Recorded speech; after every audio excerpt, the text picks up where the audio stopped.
بصي يا ست الكل، انا من وانا عندي 3 سنين لحد سنتين فاتوا انا شعري ما كانش بيطول خالص، لحد ما عملت الروتين اللي هقولك عليه دلوقتي ده. هو الروتين ده اللي هيفرق معاكي قوي في طول شعرك وفي كثافته. اي حاجه ليها علاقه بطول الشعر لازم تبقى فيها حاجتين: روتين ليه علاقه بالتغذيه الداخليه، وروتين ليه علاقه بالتغذيه الخارجيه لشعرك زي الزيوت وهكذا. اول حاجه تعمليها انك لازم تعملي تحاليل. التحاليل هسيبها لك هنا عندي. التحاليل دي مهمه جدا على اساس تعرفي تاخدي الفيتامينز المهمه لشعرك. اكتر فيتامينز فرقت معايا في طول وكثافه الشعر: اول فيتامين هو البامكين سيد اويل، تاني فيتامين مش عارفه انطق اسمه بس هو تقريبا اسمه سو حاجه اللي هو سو بالميدو، مش عارفه بنطقه صح ولا لا. اخر حاجه هي الزنك. دول طبعا فرقوا معايا قوي بعد التحليل.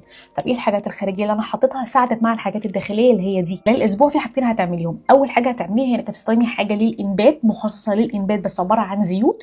وتاني حاجه كل جمعه من كل اسبوع تستخدمي الزيوت ده وتخلطيها مع الحاجه. هتعملي خليط عباره عن زيت الجوجوبا، زيت الروزماري، زيت النعناع، وزيت الفيتامين اي. يا اما توفري على نفسك مجهود وتجيبي زيت لمسه لانبات الشعر، في نفس الانجريدينتس اللي لسه قايله عليها بالظبط. بقى قبل ما تحطي الزيت على شعرك، قبل ما تحطي هتجيبي عارفه اللي هي الفرشه دي، هتجيبيها تنشطي بيها الاول تنشطي بيها فروه شعرك. تعملي كده بس حركات، بس ما تبقيش ناشفه قوي، هتعملي كده حركات دائريه بس بسيطه على شعرك كله. وبعدين هتحطي زيت لمسه للانبات. بس خدي بالك لما تيجي تحطي ما تحطيش، ما تزيتيش شعرك قوي ولا تخليه ناشف قوي، بيبقى معتدل. وبعدين بقى بايدك مش بالفرشه، بايدك بس برده حركات دائريه كده، هتقعدي تعملي كده مساج خفيف.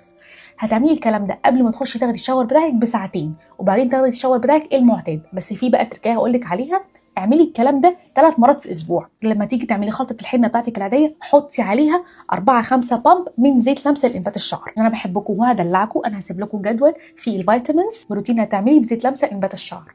سلام وقطية قلبي.